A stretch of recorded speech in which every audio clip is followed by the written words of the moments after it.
With accusations being made by the U.S. against the Syrian government about their alleged role in the recent chemical attack in Syria, we discuss the validity of these accusations and if any actual evidence is available to support these claims with investigative journalist Gareth Porter. Thank you so much for joining me again, Gareth. Now, in the new assessment report by MIT science, technology, and national security professor Theodore Postel, he writes this. I want to read you a quote from him. It says, "The White House statement report contains absolutely no evidence that this attack was the result of ammunition being dropped from an aircraft. In fact, the report contains absolutely no evidence that would indicate who was the perpetrator of this atrocity." So, Gareth, what do you make of this professor's statements? He's basically saying that there is no airdrop chemical rocket and that this was an improvised piece of equipment or device that just exploded on the ground.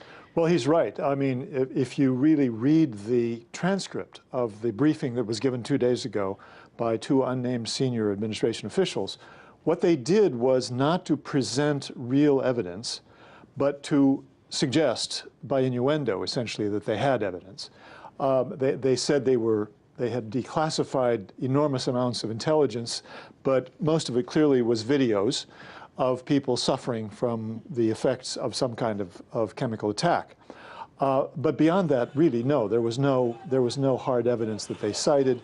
They did point to this crater in the middle of a road in this town of Khan Shaykhun, and said that this was where they believed the munition that caused the deaths of dozens of people in the town had come from.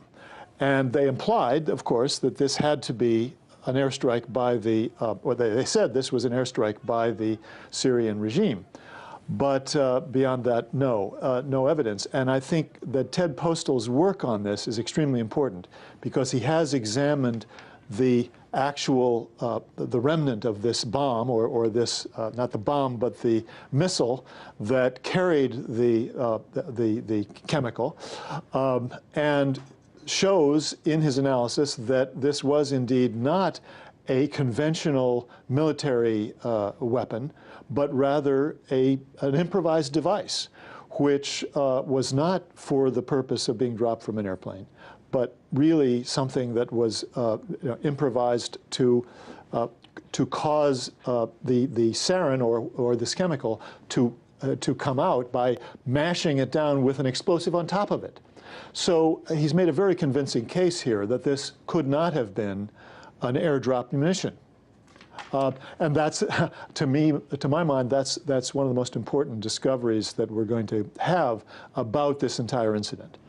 So you write that there's no evidence to actually support that this was sarin gas. You believe it was, it looked like it was more of phosphine gas. So could this attack be a result of jihadist groups that are in the area? Well, let me be clear that what I'm suggesting here is not that we know what the gas was, but that we don't know what it was.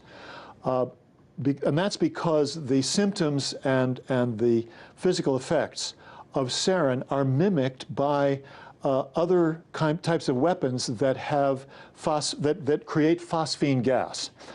Smoke weapons, for example, smoke munitions, do in fact create phosphine gas when they come in contact with moisture in the air. And that phosphine gas causes the same kinds of symptoms as sarin. It's not nearly as lethal, but it can cause death if it affects people within a confined space. And that's exactly what happened in Khan Shaykhun.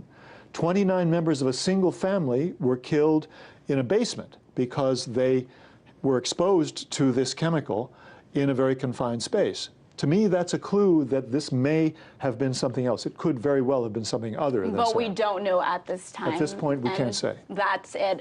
We thank you so much for your insight on this, Gareth. That was investigative reporter Gareth Porter. Thank you so much.